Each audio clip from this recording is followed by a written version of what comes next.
think the Preds could ever draft someone as good as Ovi who could one day break Ovi's goal scoring record? Well, first we have to see if the Preds can get lucky and win the draft lottery so they can pick this unknown player first overall, like Ovi was picked first overall by the Caps 20-something years ago. Then they have to develop him properly, and so the answer is no, I take it. You ever just want to get down on one knee and thank the hockey gods upstairs that Phil Forsberg is a Nashville Predator? Hey everybody, it's Jersey Guy. Hold my beer. Are you sure you want me here? Patrick, watch anybody? Is it maybe somewhere that we owe a massive debt to the hockey gods? Again and again and again. You're like a kid again, Johnny. Is happening? Is this happening? Is this happening? This isn't an ad for some dang cookie. I want a piece of that action. Well, you don't have to tell me twice. What do you have to tell me that is going to make me feel positive? And maybe the Titans won't let us down on Thursday. Preds, walk it off! Okay, on with Johnny's reaction video. Redemption take you home. Preds lose 2-1 to the Montreal Canadiens Sunday night inside Bridgestone Arena. The Preds now have their third losing streak of at least 6 or more games this year, inching closer and closer, ever so carefully, to locking up the third best odds in the NHL draft lottery. They have the outside chance of maybe falling into second if Chicago can reel off a win streak here to finish off their season. Recent college signee Matthew Wood makes his NHL debut for the Preds. 6 more games in this disastrous of a season left to go. And yes, I know he frustrates us so this season as head coach, but Andrew Burnett has taken a personal leave to deal with a family issue, so we wish him well, whatever it is. Todd Richards is taking over in his place, at least for this game. But fortunately, in his absence, it's the big names who show up early for the Preds.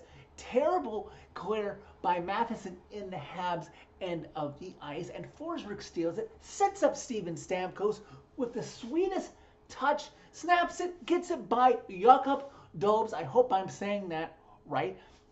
That's Stamkos' 25th of the season, and the Preds have the early 1-0 lead. Just over halfway through the first period, Pizzetti and Englund get into a fight. Englund gets some good shots in. I'll give him credit for that, but that fight seems to fire up the Habs because moments later, Spencer Stastny takes a needless penalty, putting the Habs on the power play. But to the Preds' credit, they kill it off, and right as they kill it off, the Preds are going the other way, and Michael McCarron looks to make it 2-0 Preds. But wait, hold up.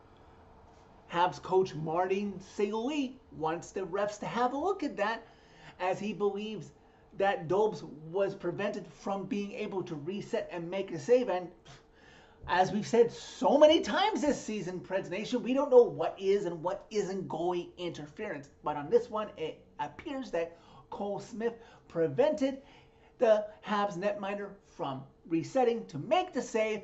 Refs deem it is not a goal. Preds lead remains at 1-0. Fast forward to under 5 minutes left to go in the first. Score is still at 1-0, and these two teams can't even combine to get more than 10 shots on goal. Fast forward to the dying seconds of the first period. Michael Bunting seems to be floating into the half zone.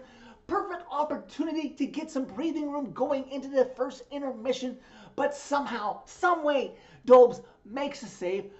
Preds lead is only 1-0 after the first period. You could probably see where the game was going to go from here. Oh, and it didn't take very long going into the second period for the momentum to swing the other way, because 90 seconds in, the puck goes into the Preds zone. Suzuki sets up Cole Caulfield, and just like that, the Habs have tied this game at 1. Almost immediately after that, it looks like the Habs are going to take the lead, but they hit the post behind UC Saros. But alas, the Habs do indeed take the lead, because 4 minutes after Cole Caulfield had scored, the Habs are in transition again, and the puck comes over to Preds killer when he used to play for the Winnipeg Jets, who's able to set up Patrick Laine, his 20th of the season. And Preds go from up 1-0 to down 2-1. But hey, I'm supposed to be looking on the bright side of this, right? It's all about the tank. It's all about the tank. It's all about the tank. Just over 8 minutes into the second period, a scrum ensues behind the Habs net after a vicious hit by Gouliel on Luke Evangelista as the teams come together. Preds would get a power play out of that, but aside from a great look by Stamkos, the Preds don't cash in, which is a good thing, right?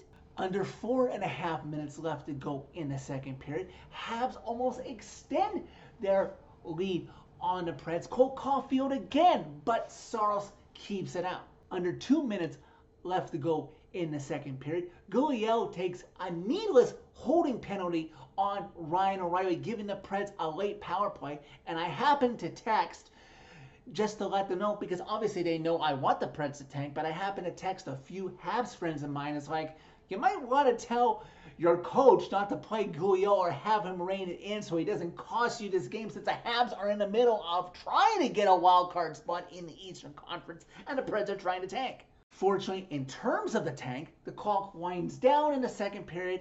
Habs still lead 2-1.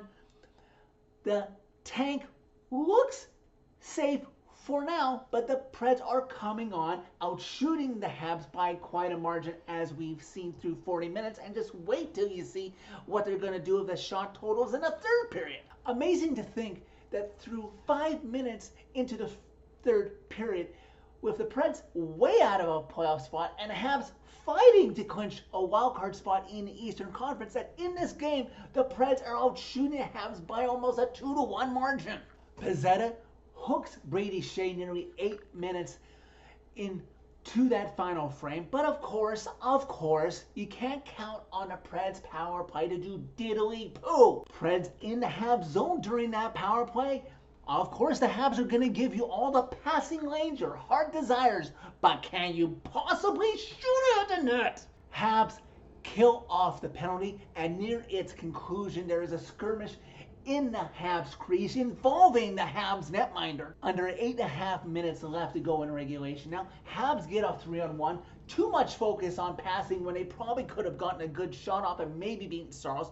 Preds try to make up for the Habs' mistake going the other way, but obviously they can't capitalize. Todd Richards pulls Saros late as the Preds try to muster a tying goal. You think they could, because they're controlling the pace of play, getting more shots, but alas, getting down to it as the clock ticks away. Philip Forsberg was staring at an open net with 30 seconds left to go, and he still can't get a goal to save his life, to get some respect down a stretch here. In the dying seconds, maddest scramble I have seen for the longest time, probably since Game 6 when they got eliminated by Vancouver. But the horn sounds.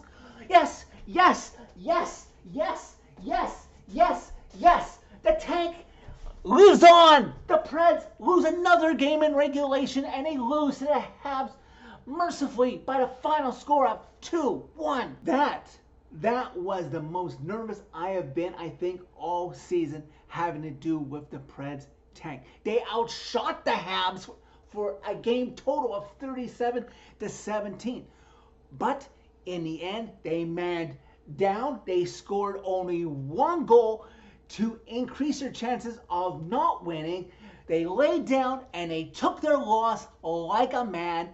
6 losses in a row. On the bright side, Matthew Wood was decent in his debut. He had 13 minutes plus of ice time. He was 0, so that means, yeah, he didn't contribute to a goal, but it didn't cost the Preds a goal, and he recorded 1 shot on goal. Preds' magic number to lock up the third best odds going into the NHL draft lottery is down to just 1 point now. And I know, this is a long shot, but the Preds still have an outside chance of falling into second if they can muster no more than 1 point in their favor, and Chicago goes on a bit of a winning streak to finish their year. If Chicago loses 1 more game in regulation, or Nashville wins 1 more game in regulation, overtime, or a shootout, third best lottery odds is most likely theirs. Let's see how the final 5 games shakes out for this team. So that is it for this video. Thank you very much for watching. As always, click a like if you liked this video. Click subscribe if you really liked it. You can find my social media and interact with me during every Preds game by clicking on a channel name. Tell all your friends about Redemption and 5 more games. Just 5 more games until we're free from having to stress out about this team. While you're at it, Preds Nation, manifest 5 more losses.